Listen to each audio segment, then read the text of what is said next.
Good morning, everyone, and welcome to Design and Deliver. Virtual presenting is now an essential business skill. The good news is that virtual presenters are made, not born. All the stuff we'll cover today is learnable. This is the second of these Design and Deliver webinars. The first one we had 200. We're going to be approaching 200 for this one as well, and it worked. However, you sensibly waited for the second iteration, the new improved version, of course. So look, on behalf of myself, Emma and Merv, thank you for joining us today. Here's why we're on this webinar together. It's because many of us are working from home right now, and working from home is what many of us are doing now and what we will be doing in the future. And we all need to sharpen our virtual presenting capabilities. My experience, at least, suggests very few of us have really nailed this skill. The snore factor on many of the webinars I've attended is very high. And you may well be missing out on huge commercial opportunities to get ahead of the competition if you don't get better quickly.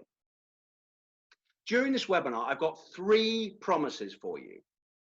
Number 1, transparency. We will be as open as possible on what we think works and does not work in relation to virtual presenting. Number 2, relevance. We're focusing on what we think is most relevant to you right now, especially if you're finding virtual presenting a bit tough or recognizing that the transition from face-to-face to virtual is a real challenge. We're going to give you some of our best advice right now today. So stay with us. You're in the right place. And thirdly, our help. If you would like some help after this webinar, Emma and I promise to let you know how you can continue the journey if you want some more help from either of us in the future. So look, you've signed up for an hour, so please stay the distance. We've put together 2 amazing offers for you.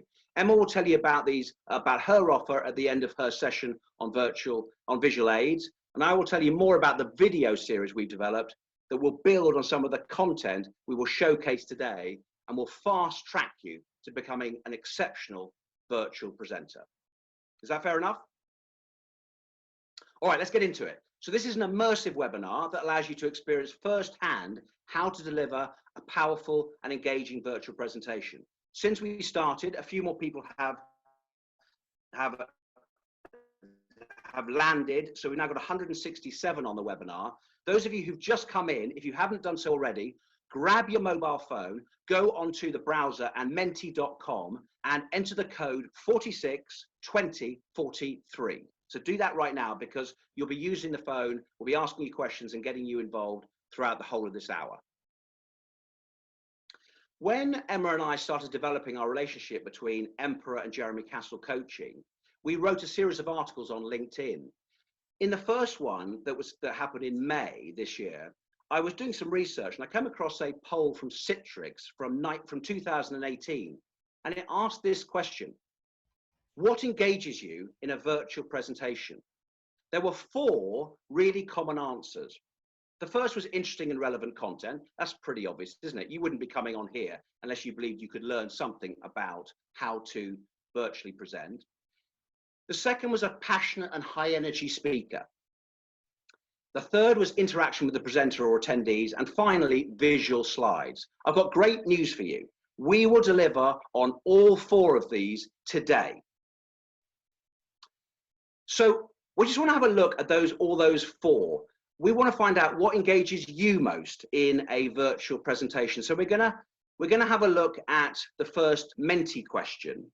So here is the question: what engages you of these 4 most in a virtual presentation? Just, if you haven't got so already, just tap in your answer into mentee.com. Okay, so what have we got here? It seems that a passionate, high energy speaker and interesting and relevant content are neck and neck. So that pretty much parallels the Citrix poll back in 2018, when of course, very few of us were on virtual presentations and conference presentations. So yeah, it's about equal. Most of you are looking for what engages you most is interesting and relevant content. So of course, what our intention is to give you that content and you'll be the judge of that. Passionate, high energy speaker is just behind that. Okay, so who are we to be presenting today? Let me introduce myself first of all. For those of you who don't know me, my name is Jeremy Cassell, and I run Jeremy Cassell Coaching, unusually.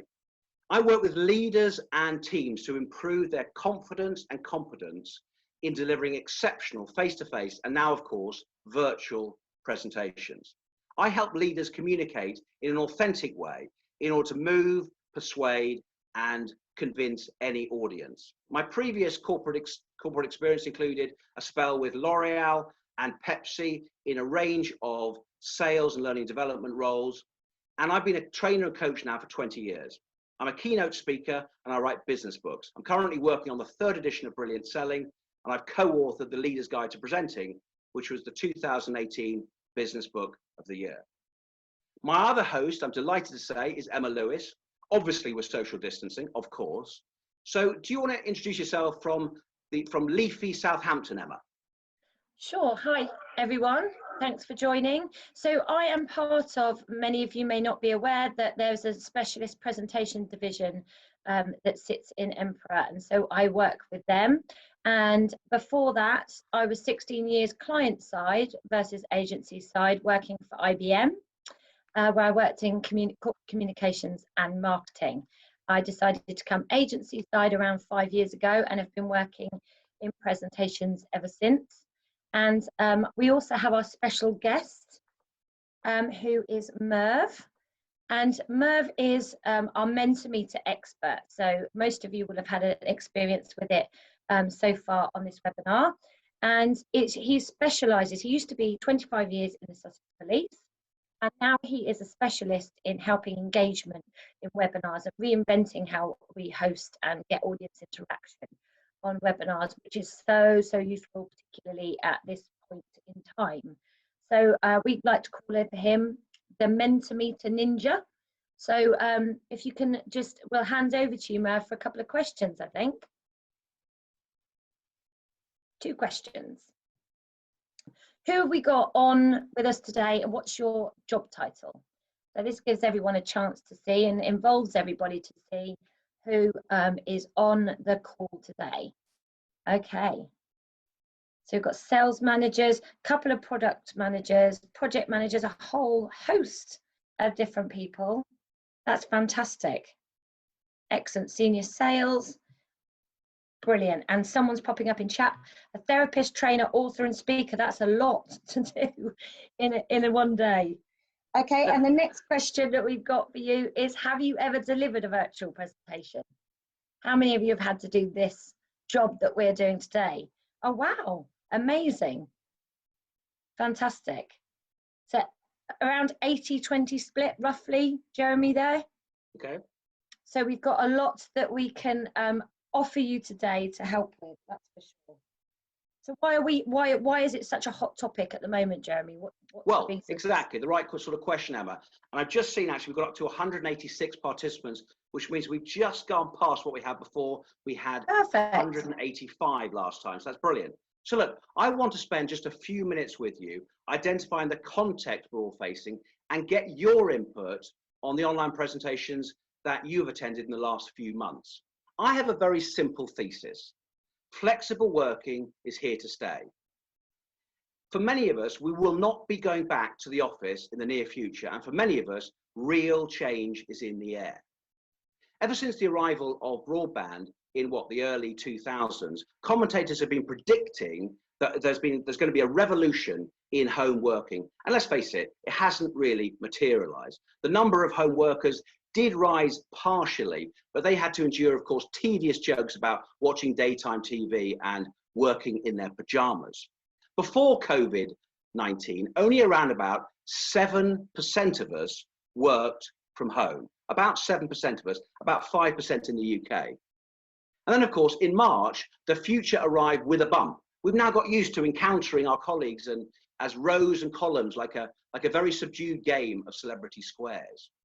Flexible working is now part of the fabric of many of our working lives, which means that many of us have to adapt and sharpen our skills. Let's look at some of the evidence that suggests flexible working is here to stay. During July, I've seen, I think it's about 3 employee surveys, all asking a variant of this one question. What would your ideal work-life week look like in the future?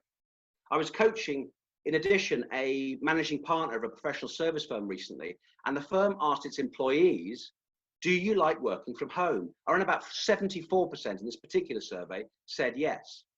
So I think that many of us now have the chance to create the future we want, and for many of us, this will include flexible working. Around about 46% of us now in the UK are working from home. And according to a recent YouGov survey, 61% of us actually enjoy working from home. If we move from the past and the present and move now to the future, I've had, I don't know about you, I've had numerous conversations with buddies and business contacts who tell me that they're not going back into the office until at least 2021 at the very earliest.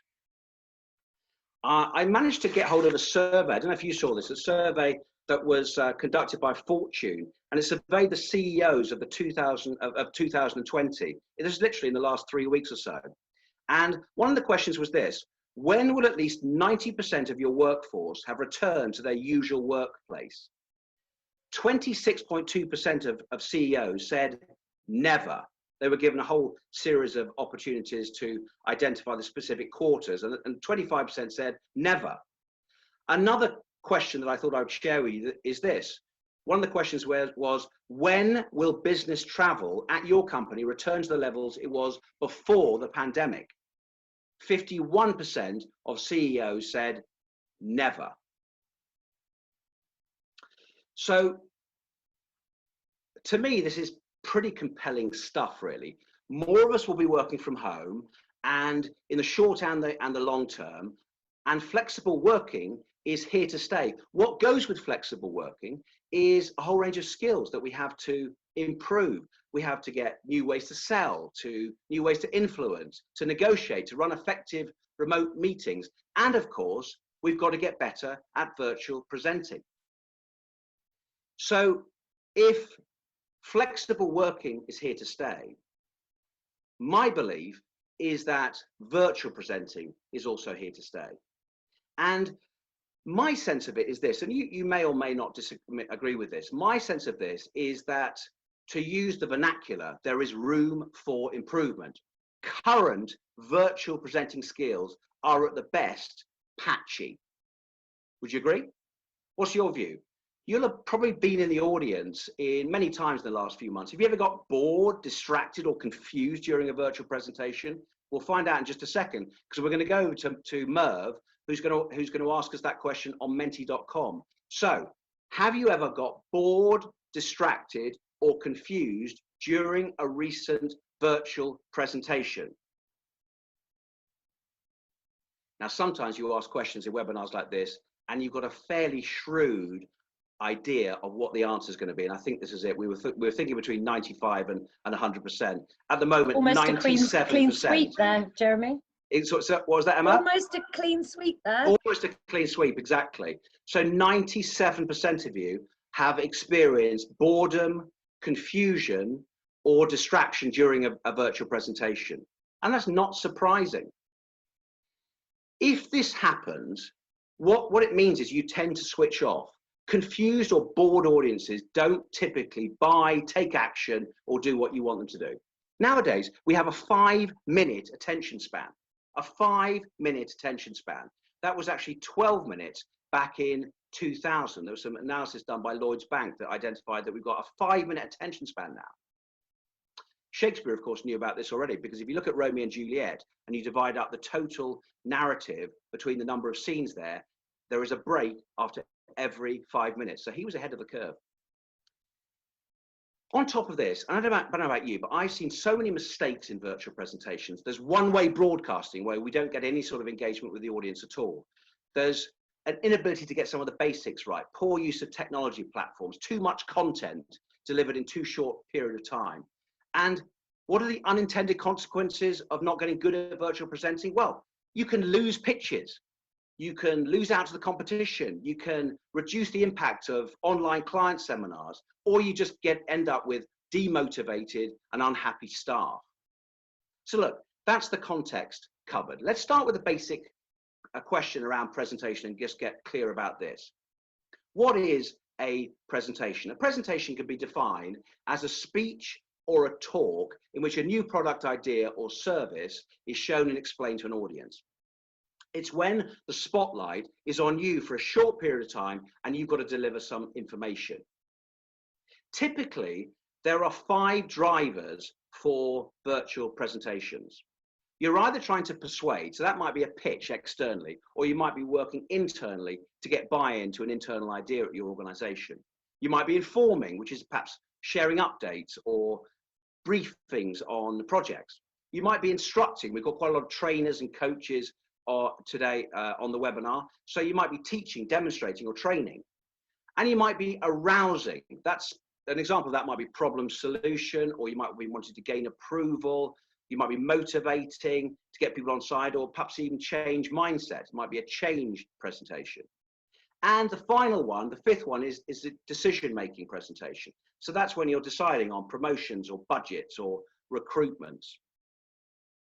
So thinking about yourself and your experience of virtual presentations, both giving them, a lot of you have given them, about 80% of you have been giving them, and you've also been sat listening to webinars. What do you find most difficult about virtual presentations? So we've got another mentee question here. What do you find most difficult about virtual presentations or about virtual presenting? So just populate that. That's going to be, well, I'll show you how that's shown in just a second. And so, yeah, so attention, explaining grasp, keeping the audience engaged, reading the room, because of course it's very difficult to read the room when you're not in the room. A virtual room is very different from a real room. No feedback, no eye contact, two-way communication is limited. You can't understand, you can't get a sense of the energy. Yes, so a lot of you talk about feedback, reading the room, engagement. There isn't that sense of, you know, when you're presenting face to face, of understanding what's happening in the room and maybe even being flexible enough to change your approach depending on what's going on. Yeah, so great. So we've got a good sense then of what is most difficult about presenting.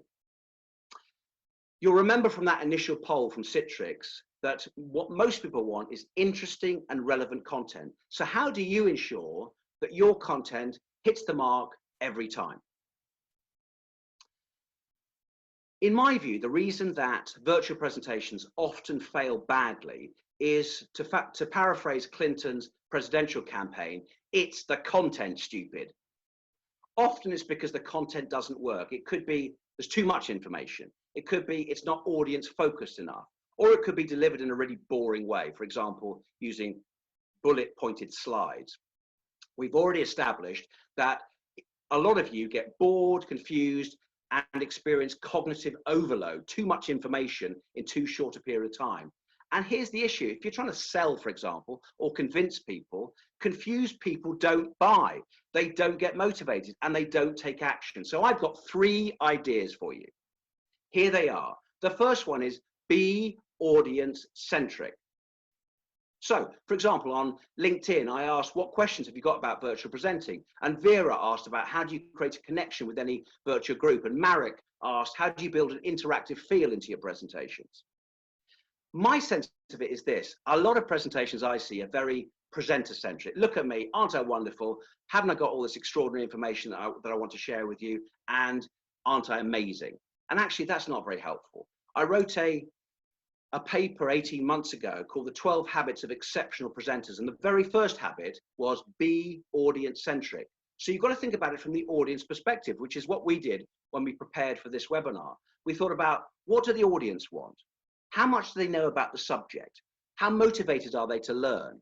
How can I pace their experience of the world? So put yourself in the audience's shoes and think about any presentation from their perspective, not yours. The second thing is to reduce content. So some of you will have come across a chap called George Miller, who wrote a paper in 1956 called the 7 ± 2 paper. And what he postulated in this paper was that in a short period of time, a typical virtual presentation might be 10 minutes, 15 minutes, 20 minutes, perhaps half an hour. Most people can't take in more than 5 to 9 big chunks of information, 7 plus or minus 2.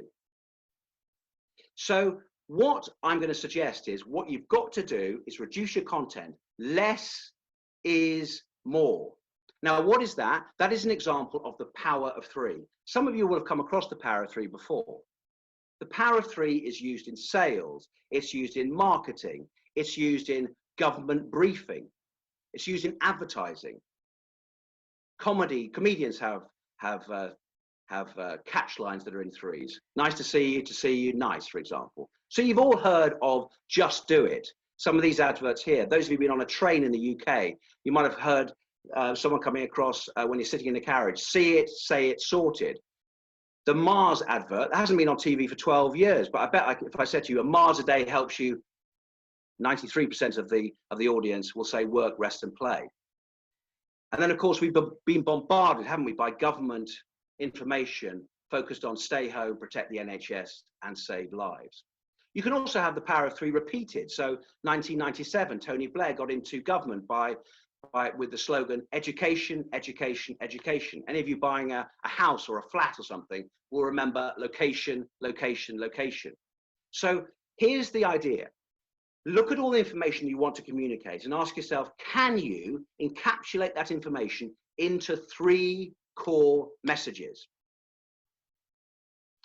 So that's the second part of, so that's the reduce the content. The third element is this, make the audience curious. So think about what state you want the audience to be in. Of course, you've got to be in an up state. You've got to be a high energy speaker. You've got to be confident about yourself and your ability to communicate information. That's taken for granted almost. However, a lot of people forget about the state of the audience. So what sort of state are you in right now? I'm not going to ask you directly to tell me, but I can imagine. And what I'm hoping is that you are curious, you're motivated, you're interested, you're energized. That's what I'm hoping. And a state is a combination of our thoughts, our emotions, our physiology. And all behavior is state dependent. So you've got to think about what can you do to get the audience curious? Because if you're curious, rather, for example, than bored or confused, you're much more likely to take in information easily, and you're much more likely to digest that information and then take action. It's going to be so much easier for the whole presentation to be memorable. So how do you do it? How do you get the audience curious? So there are several things you can do there. And I think about this as the 3 S's. So the first thing you can do is create a spike. Now, a spike is a sentence or a series of sentences that gets to the heart of your presentation. And you use a spike right at the start of your presentation, because that creates the conditions where the audience is most likely to be curious. So I'm going to give you 3 examples of spikes I've come across. The first one was for a mobile telecoms company. They were looking for investment in their business about 7 years ago. And the CEO stood up and his first line was this. He said, 50% of the world's population have neither made nor received a phone call. Now imagine if you were in the audience then, you'd be thinking, my God, you'd think it was much more than that. So it would probably get you into a curious up state, and you're probably much more likely to potentially invest in the business. The second one, I was working with a facilities management company, and I was working with some of the top leaders there, and one of them was delivering a session on sustainability. And once he understood the power of the spike, he came up with this spike. This is on sustainability. There are only 70 harvests left in the world. It's only got my interest, sparked my curiosity. And then if you think about how I started and how I start a lot of these trainings when I'm doing deliberately training, this is obviously a taster, I will say some form of virtual presenters are made, not born. Why? Because I want to get a sense that people can learn this stuff. It's not, most people think it's the exact opposite that virtual presenters are born, not made, but I don't believe that's true. So that's the first S, these 3 S's here. The second S is star. Can you come up with something they'll always remember? The star, that's obviously a mnemonic. Can you come up with something the audience will always remember? An amusing story, a controversial point, a a piece of hot evidence. I was working with a managing partner of a big professional service firm recently, and he was in his virtual town hall. He talked about when he was in his 20s and working in Soho with his girlfriend, then now wife. And he was talking about almost being beaten up by mad Frankie Fraser in Soho. And that was something they'll always remember. It was also a story. So the third S is stories. Tell stories. People remember stories. It's if you want to create emotion in the audience, which is important, then and get them thinking about it and creating pictures in their own minds, like some of you will have done just with me mentioning walking around Soho. Tell a story about yourself, about the competition, about your market, about a client, or use a metaphor. People like stories. We've grown up with stories. Once upon a time, some of you who are parents tell your kids stories every night. So a good narrative will tap into the emotions of your audience and allow them to relate and empathize with you, and you'll be much more memorable. So there we go. 3 ways. If you want to create relevant content, here's how to do it. Be audience-centric, reduce your content, and make the audience curious. So look, many of us create our content around the slides we use. So what traps can we fall into? And how do we use PowerPoint to create visual slides that are outstanding and exceptional for the audience? Over to you, Emma. Thank you, Jeremy. So how do we bring everything to life in a webinar with vibrant visuals? As we mentioned earlier, there's that difficulty that you aren't in the room and you're not on stage. You don't have that ability to project your energy like you would do in a face-to-face scenario. And a lot of the time you can find that your slides are only taking up the majority of your screen. And so you might be nailing your performance, and some dull visuals will really dull the experience of your audience as you're presenting. So your visuals really need to be as vibrant as the delivery of them. So let's talk about the ubiquitous presentation tool that we know of, that is PowerPoint. And everyone on this call, I imagine, has had their experiences with PowerPoint, be it good, or too often than not, we've had a few bad experiences. And the problem often comes from it being misused and not really people not understanding the powerful design tool that it can actually be. And it feels like we're almost stuck in this vicious cycle. So we will either sit and watch a performance presentation or watch something online, and we might be bored or dulled by the experience of people putting up title slide, graph, many bullets, many charts, etc. And we go back to our desks and we think, oh, that was quite dull. And yet next time we go to create a presentation, we kind of form this habit where we go through the same thing again. We go, right, what do I need first? Title slide, graph, bullet, etc. So today, with some top tips from our presentations team, we're going to try and break that cycle for all of you today and stop that pattern being repeated. Everything that we've shown you today, apart from the Mentimeter part, has all been created in PowerPoint. So hopefully already we have managed to open your eyes to some of the different things that you can do to kind of keep the audience engaged. And if we look at what actually the definition of a visual aid is to start with, so it's, if you look in the dictionary, it says, an item of illustrative matter, such as film, slide, or model, designed to supplement spoken information so it could be understood more easily. The key word here is supplement. You are the presenter and not your slides. So your slides need to support the message that you're trying to get across. They shouldn't be your script that you rely upon, and they also shouldn't be a standalone piece that means that you aren't required. Nothing, you know, it shouldn't explain everything that needs to be explained. Think of it like a play. You're the actor, and your visuals are like your theatre set to kind of house your performance. That's how we like to think about it. This is a very scary thought, this next slide. So apparently around 50 million presentations are given every day globally. I'm sure that number has probably even gone up in the last couple of months, given the current circumstances. And if you think about that, if you think about the 50 million presentations being delivered and you look at that in terms of time, we can assume that that's around 1 billion minutes per day globally being spent delivering presentations. That doesn't even take into account the many amount of minutes that are people giving up their time to watch these presentations. So if we look at you today, we've got 180 people on this webinar. You've all invested an hour of your time in what we have to say. That is a lot of man or woman hours trying to get something from this webinar. So that's a big investment you've made, and we need to ensure and spend our time in making sure you get a return for your investment. And that's what I want you to think of next time that you come to start building your visuals, is how do I give my audience the best return on investment?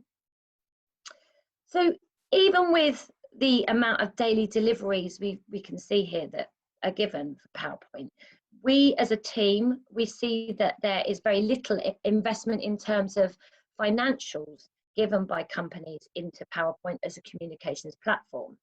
If you think about how much money companies spend on developing their logo, their brand, their website, you know, the psychology that they put behind it, it's really important to have the stringent guidelines as to how you're going to present your brand to your stakeholders.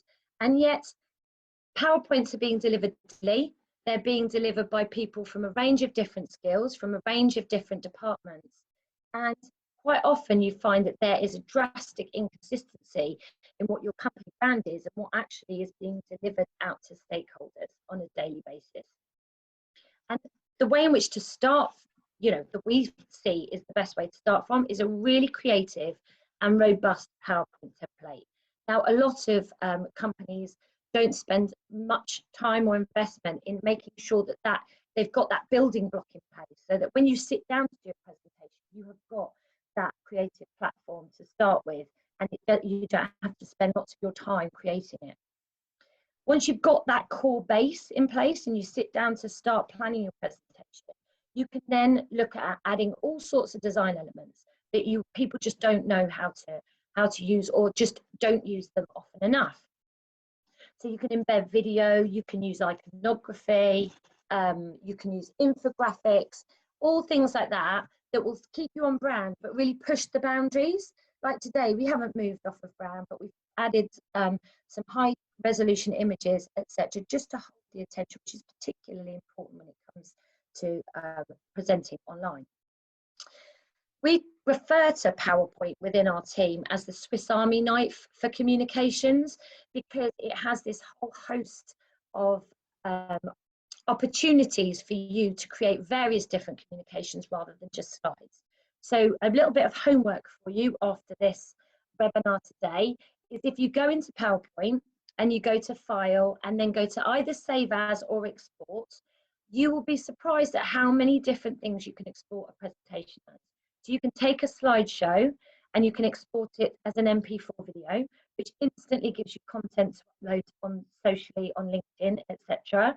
And it allows you to really make edits really quickly. You can do an animated GIF. You can export as a PDF that will retain all of your links. You can also take templates and really design the aspect so that it's perfect for, it might be square for Instagram. You know, it can all be designed so that you've instantly got a core building block. Every time you want to create some comms, you can easily update and make them make a real big impact. But with the focus today being on online presentations, we have got 2 questions for you. Are there? Over to you, Merv. Okay, so I would like to know from you in this section what visual element has stood out for you so far. Large orange text, lovely. Moving job titles. Yeah, the Mentimeter we're seeing here another word cloud, which is similar to the job titles. This is one of the lovely aspects of Mentimeter, is the various different ways that you can display this information. So it's a lovely backup to PowerPoint. The spike, that's good, Jeremy. Yeah. Interactivity, good. Typewriter, 3 spikes, yeah. Brilliant. And it's also, it's nice to see. Yeah, sorry, Merv, go on. I was going to say, I hope you like the fact that we've used the theme in the branding thing. Yes, you've covered our branding. Yes. Yeah. But I think it's nice when you're in a webinar with a large number of people as we are today, that you kind of feel involved with the other audience members as well. So the next question that I have for you is, what annoys you most about PowerPoint when you are in the audience?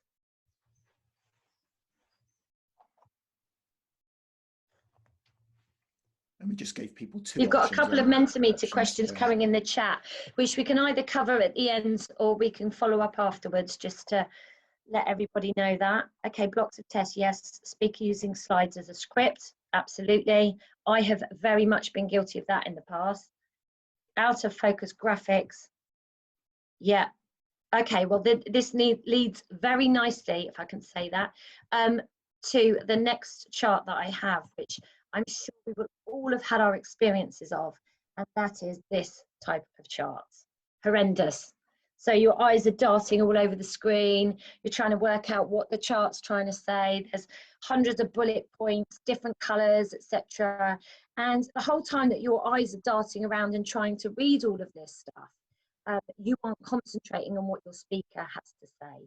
And this sort of looks like something that should be in a puzzle book rather than on a screen. So hopefully today we're going to give you some really good tips as to what you can do for your next slides. And I'm going to break them down into 3 because I've been listening to what Jeremy said about the power of 3. How do we avoid the PowerPoint hell? Now, it gets a reputation of the death by PowerPoint, which is quite often undeserved, I think. And we're going to teach you today about three ways in which you can avoid that. So the first one is going to be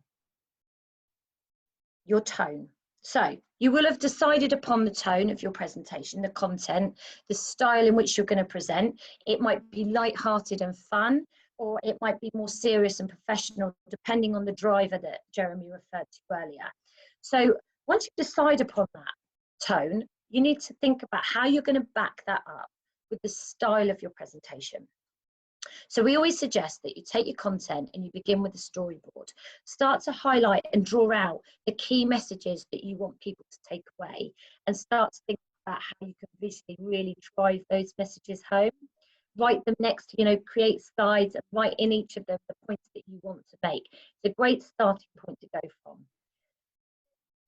There was a dog earlier we used in a chart that drove home the message of boredom. That wasn't an on-brand particularly style. We found an image that just instantly showed to you that feeling of being bored, and it was light-hearted and fun. This is the kind of thing that we're talking about. You might find that the opposite of that is you've got some really data-heavy content. It might be a lot of financials that you're trying to communicate, that sort of thing, or a lot of technical data. And the thing that we say is try and make it relatable to the audience. Rather than saying everything about it that you feel they need to know, think about what do they want to know. And one of my favorite examples of this is when Steve Jobs launched the iPod. So he had a lot of technical data, obviously he could wow the audience with. He could have said, this is a 5 gigabyte capacity, it's 4 inches long. But what he did was he put up an image and he said, this is the iPod. It holds 1,000 songs and it fits in your pocket. And instantly that has taken what is a technical information, made it completely relatable. Everybody in the audience could think, wow, I'd like that. So that sort of thing when you've got really particularly data heavy information to communicate. And the next point, number 2, is thinking visually instead of verbally. So we've kind of hinted at that a little bit already.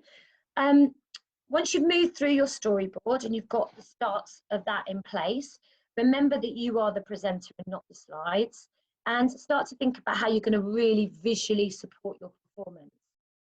There's some general guidelines here for online presentations versus face-to-face, and that is that you're going to need about 3 times more slides than you would do if you were presenting on a stage or in a room.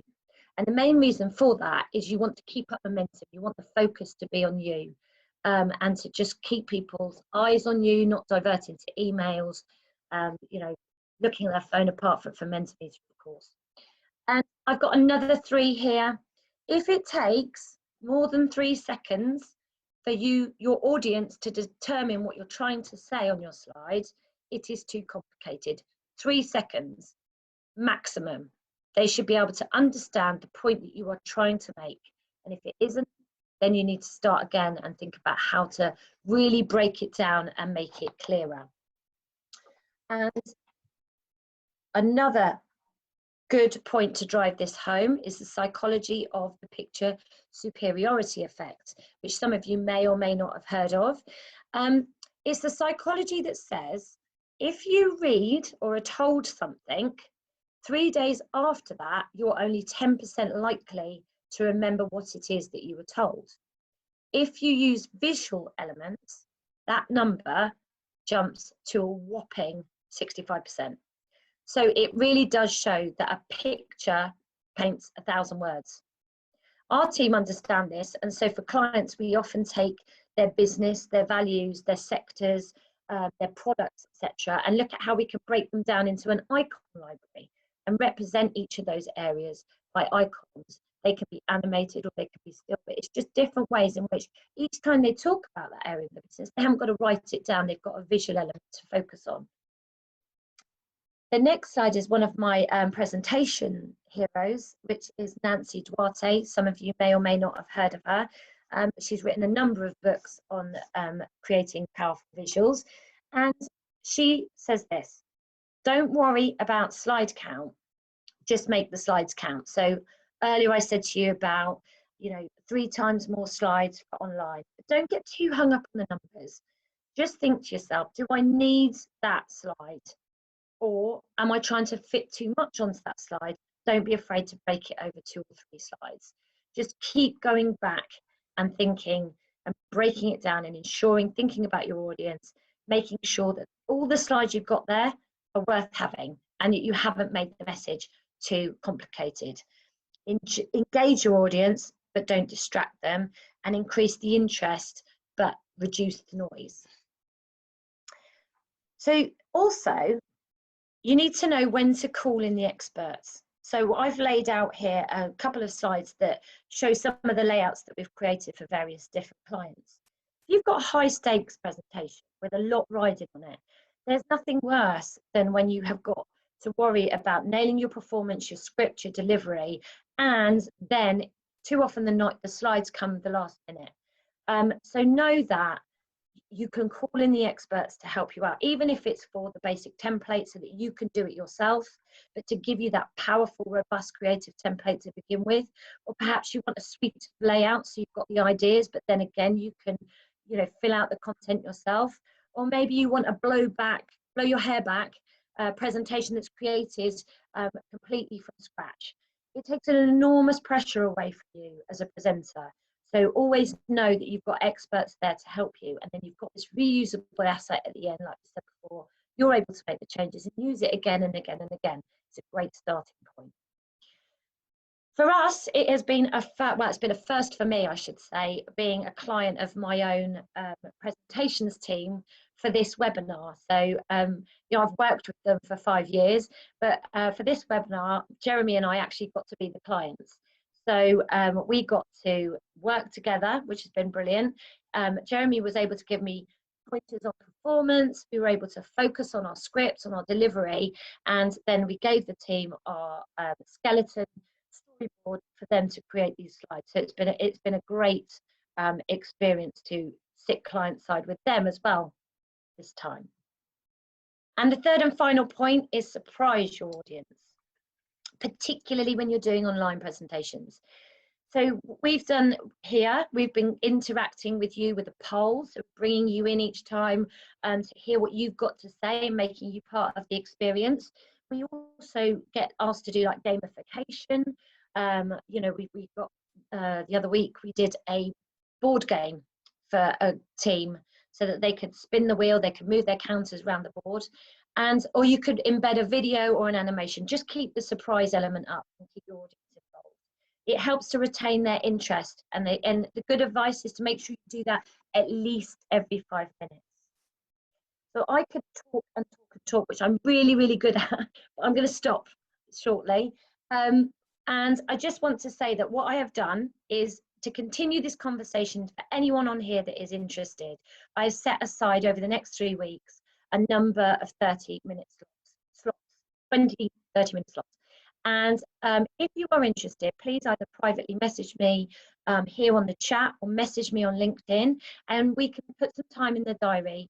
And you have two choices. We can spend that 30 minutes. We can either go over your current template, a presentation that you deliver, or an upcoming webinar and do some critiquing and some ideas around that. Or we can go through the Swiss Army knife point and show you all of the different outputs that you can create within PowerPoint. You might have a few people from your team that would like to see that, and we can make it industry specific to you. So please get in touch if you want to secure one of those slots for us to take the conversation further. So remembering that you are the presenter, not the slides, supporting your tone with your visual language, thinking visually instead of verbally, and surprising your audience. And that brings me to the end of my session on visuals. Jeremy and I have enjoyed sharing the experience of creative visuals together, haven't we, Jeremy? You're not allowed to say no. I think we should ensure that we continue this dynamic duo and do a few more webinars in the future, don't you? Well, that would be great. And that's really dependent on you, the audience. So it's now back to you, the audience. So here's our sense of this. This webinar is just the start. From September, after a brief holiday, we're looking to design and deliver more of these free webinars, and we want your input as to what your priorities are. So in addition, of course, we'll be launching a video series called Design and Deliver, which will improve your ability to become an exceptional presenter at your own pace. But just now, we've got 5 options for you. So I want you to have a look at these 5 options on mentee.com and prioritize them. So it's a scale thing. 1, you're not in the slightest bit interested. 5, you're very interested. So of these 5, give us either a 1, 2, 3, 4, or 5 to give us a sense of our priorities for the future. Okay, this is a bit like a horse race, isn't it? It's a bit neck and neck. I wish I'd taken a bet. Exactly. Well, if you had done, I think it's about how to own the virtual room through engagement. Although coming up on the rear is how to prepare and structure a virtual presentation. So it looks like the ones that you're most interested in is how to prepare and structure a virtual presentation and how to own the virtual room through engagement. So look, thanks so much for that, because that's going to help us provide what you want for the future. So we've got a final bonus item, really, which is linked to the passionate high energy speaker, which, if you remember, was one of the 4 key components of the Citrix poll. So clearly in virtual presentations, body language is much less important than the verbal and the vocal. So one thing that you do need to think about, which I've seen people often make mistakes around, is you need to look into the camera lens more, because that is like eye contact in a face-to-face room. But typically we're in a small window, or we can't see gestures effectively, and there's much more focus on the words and the voice. So this section is just going to be on vocal variety. So I suspect most of you will have flown at some point, probably not in the last 3 months or so, but you may well be jumping on a plane in the next month or so to some far-flung destination. When you get onto a plane, often the first person you hear is the pilot. About 90% of pilots are male. Don't ask me where, it's just a useless stat that I picked up from somewhere. And here's what the pilot is likely to say. They're likely to say something like this. Good morning, everyone. My name is Captain Cassell.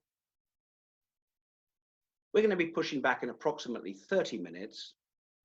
So just for the moment, sit back, relax, and enjoy the flight. And at some point in the next 30 minutes, you'll hear someone from the cabin crew, and they'll say something like this. Good morning, everyone. It's Cabin Crew Cassell here. We've got a great crew with us today. We're going to be coming amongst you very shortly and giving you some breakfast. If there's anything you need at all, then feel free to press the button and we'll come and serve you. Have a great trip, or something like that. Clearly, I'm slightly over-exaggerating these things. Now, did you notice any difference in the way I use my voice then? Throughout this whole presentation, I've been using 2 types of voices. One, the credible voice pattern, which is the pilot, and the other, the connector voice pattern, which is the crew member.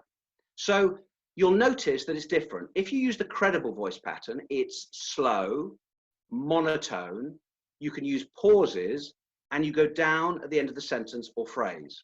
So you use that voice if you want to push your expertise, if you want to talk about a specific piece of evidence, if you want to use the spike at the beginning and decide that's a good thing. If you use this voice pattern, you will come across as experienced, knowledgeable, expert. The opposite is also true. So if you want to come across as really friendly, a real connector and a rapport builder, what you've got to do is do the exact opposite. So you've got to speak faster, you've got to have much more variety or musicality in the voice, don't use pauses, and go up at the end of the sentence or phrase. And people will just warm to you. They'll like you. Like Emma, she's a natural connector. So those are, and you use that in presenting, virtual presenting, when you're telling a story, when you are using humor, answering questions.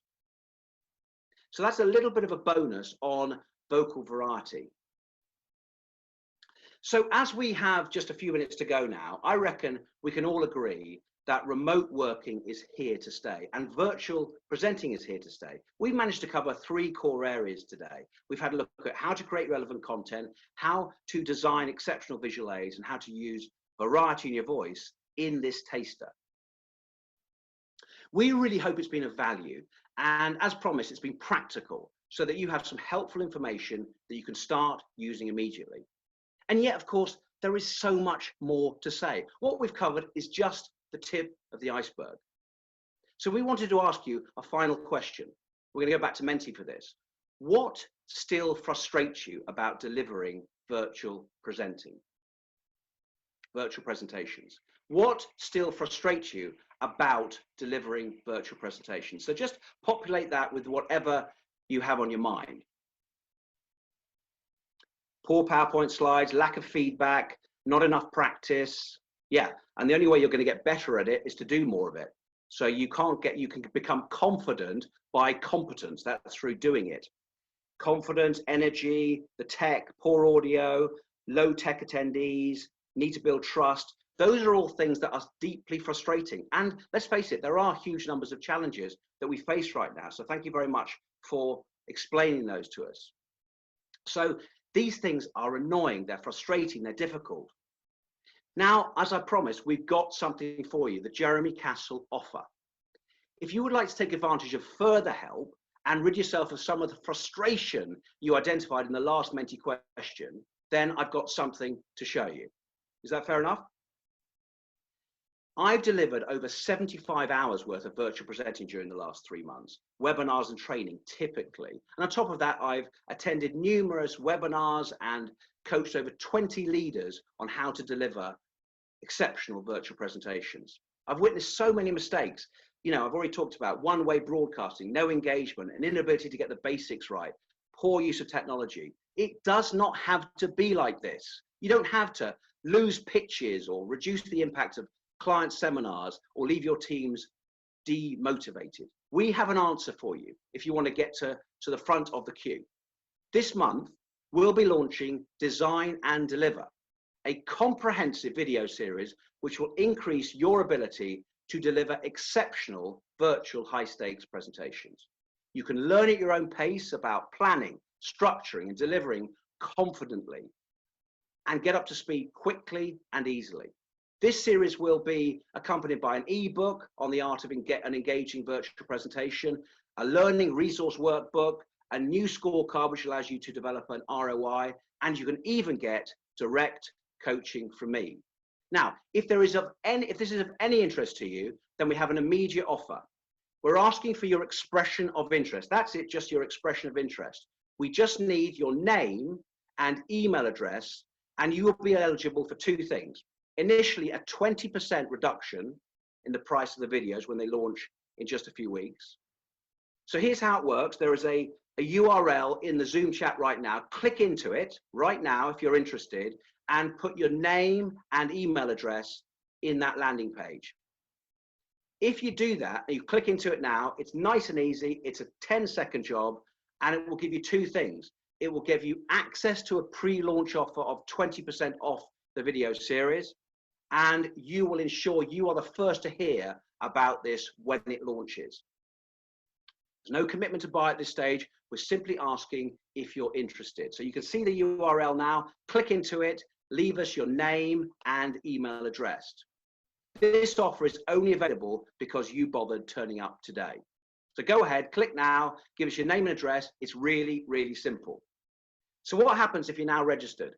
We will tell you as soon as we can do about what the next options are when they come out.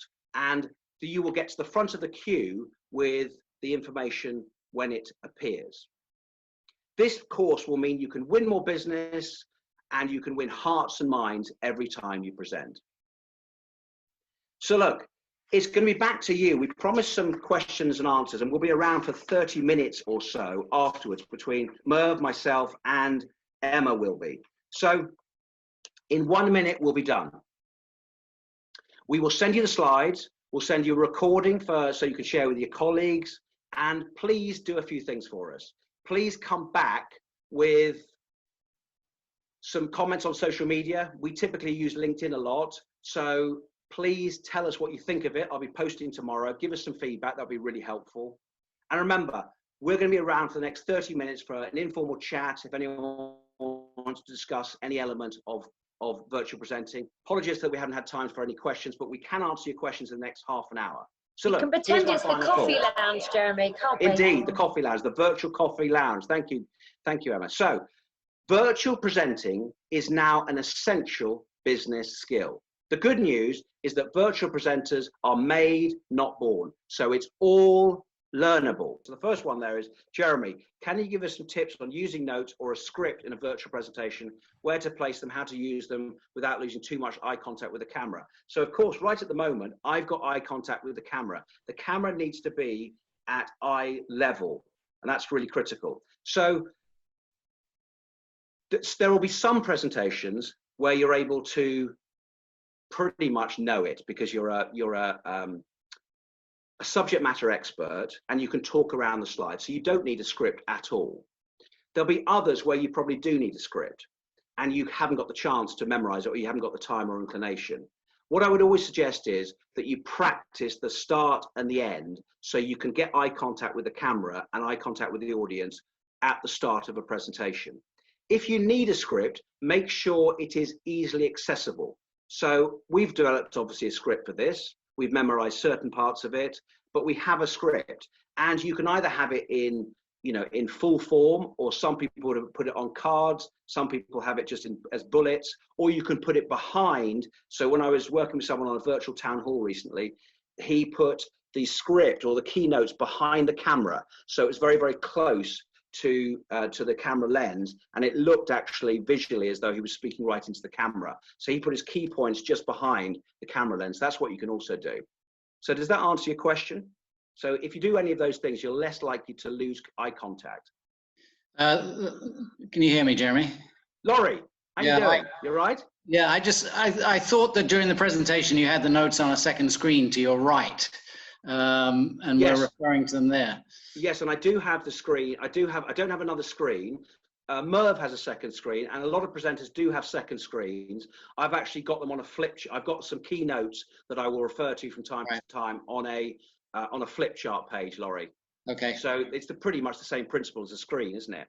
Yeah. But it's there so that it's at eye level again, and I'm going to glance there occasionally, or I'm going to glance down. But I think it's better to glance to the right, and it's quite close to the right, so it's not right over there, for example, than it is to look down a lot, which tends to make one look a little bit shifty. So I prefer to look just to the right rather than look down a lot with my notes here. Thanks a lot. Does that answer your question, Laurie? Yep, thanks. Good to see you again. Okay, so in the virtual world, often it's necessary to share presentation material before the meeting. How do you avoid the audience jumping to the conclusions, recommendations? That's a good one. Actually, that might be yours, Emma. Do you want to answer that one? I think that you can share presentation material in advance, but it doesn't have to give away too much. So you're always saving something back for your performance. So really you're using it like a teaser, and quite often what we've done, especially at the moment for like virtual conferences, etc., is we've kind of done a customized pre-communication versus what is actually presented on the day. So you're kind of doing a snapshot, like a little teaser. Wherever possible, I would say not to give away the whole thing before, but just giving away material in the right way and in quite a engaging manner can, almost encourage more participants, more participation. I've run out of voice. Yeah, no, I agree with you, Emma, on that one. I think that, my question to you was, why is it necessary to share the presentation material before the meeting? I think it's fine to share outcomes, agenda, And you might do those two things, and you might lobby in advance or ask them questions. However, I wouldn't send them, for example, a set of slides beforehand. I would never do that, as in I would never print off and give slides to people during a face-to-face presentation, because it does take away some of the mystery. And equally, it's like, well, why are you doing a presentation? You might as well just have emailed it to me and not done the presentation at all. So I would avoid sending unnecessary information about the actual slides or giving away the whole thing before a presentation starts. Hope that answers that. Okay, so what else have we got? How much time do you spend rehearsing your virtual presentations? Well, that's a really interesting question. So the first way I'd like to answer that is we do spend time rehearsing, not only obviously as a team here with Merv, Emma and myself. Every virtual presentation and every face-to-face presentation, I spend a lot of time rehearsing it, especially if it's a high stakes one. So I would consider this one to be a high stakes presentation. You know, if we do it well and people like it, they're likely to come to others, and there's a possibility of them hiring me or buying the videos, for example. So it's worth the investment in time to rehearse. The key thing, I heard someone say once with presenting, what you've got to do is practice like mad and then appear as though it's completely spontaneous. And that, if you can sort of try and get to that level, that's perfect. And you can't get that level unless you do a lot of rehearsing. So you've got to spend time rehearsing. Now, if you've got a crowded schedule and you haven't got the amount of time you'd like to spend rehearsing, rehearse the key points. If you've got a 20-minute presentation, rehearse the start, your key bits, and the end. But I think rehearsing is absolutely critical and is part of any sort of preparation process. Definitely, and from a technological point of view as well, doing it like a real live rehearsal versus just, you know, thinking, oh, well, I'll say that then, I'll say that then. And I think the key for us is we've rehearsed individually and we've done rehearsals together with Merv. And I think it's made me realise that I have to rehearse to stop speaking so much, whereas other people might have to rehearse to ensure that they say everything that they need to say. So you've got different reasons to need to rehearse. From a neurological point of view, if the more you rehearse, the more you've got it in your brain. And actually, if you're in a resourceful state, you can then access that information more easily. So there's a whole lot of other reasons why you need to rehearse. And if you think about do a whole nother webinar on it, couldn't we? Exactly. You know, you can't get away from the fact that a virtual presentation or a face-to-face presentation is a performance. Just like, you know, if you're an actor or a musician or anything like that, you have to, you know, practice and get into the right sort of state to be able to deliver something and perform something well. So, you know, you wouldn't, you know, I know the theatres are dark at the moment, but you wouldn't expect someone who was an actor to not spend huge amounts of time practicing their lines and rehearsing. And that's exactly what you should be doing if you're presenting. Jeremy, I was just going to add one point to that, which is around the transitions, because what we've tried to smooth out and be quite bumpy was the transitions between Emma and myself. So I think we did pretty well today, but you know, we can learn from that. But it's so it doesn't jar so far as the audience is concerned. Well, especially when you have multiple hosts, and if we had all the the slides, obviously, that I was hosting, but if you're having to pass them between people, it's just another stress that you really need to have nailed for the day. Yeah, and you can't do that unless you rehearse properly. Absolutely. Because you just iron those out, iron those bumps out. You're right. How do you stop a PowerPoint file from becoming too big? There we are. I think that might be for you, Emma. Yeah, it's when you embed videos. There's actually, I've been wanting to do a LinkedIn article on this, which I should now, after this question, follow up. A lot of the time it can be a poor template. So particularly when companies design templates, very rarely do they use PowerPoint specialists. They will use designers or they'll use marketeers. And when you design a template, you have to ensure that you don't make it huge. And usually, even if you've only done a few slides, because the master template is always behind it, it's that makes it super, super chunky. And you just have to be a little bit careful about the images and the videos that you embed. But something else that our guys can do is just, you know, take a really large presentation and just reduce it in size for sending out. What are the best methods to cutting down content? Good. Yeah. So obviously one of my messages today was less is more, reduce your content. So what I typically do as part of the preparation process is brainstorm. So I'll think about who's in the audience, what am I trying to achieve, what's my outcome for this presentation, and then brainstorm. Once I've done the brainstorming, I can then see a pattern emerging in terms of what I might present and the information I might share with the audience. There's always going to be too much. So I'm a bit of a long talker, and so is Emma. So therefore we can sometimes say 10 words when probably 3 would do. So you've got to take all that information and cut it down and put yourself in the audience's shoes and think, what is going to be most critical for them? What do I want to include that's going to help them understand more about this particular subject, take action, resolve issues, whatever it is you're trying to achieve.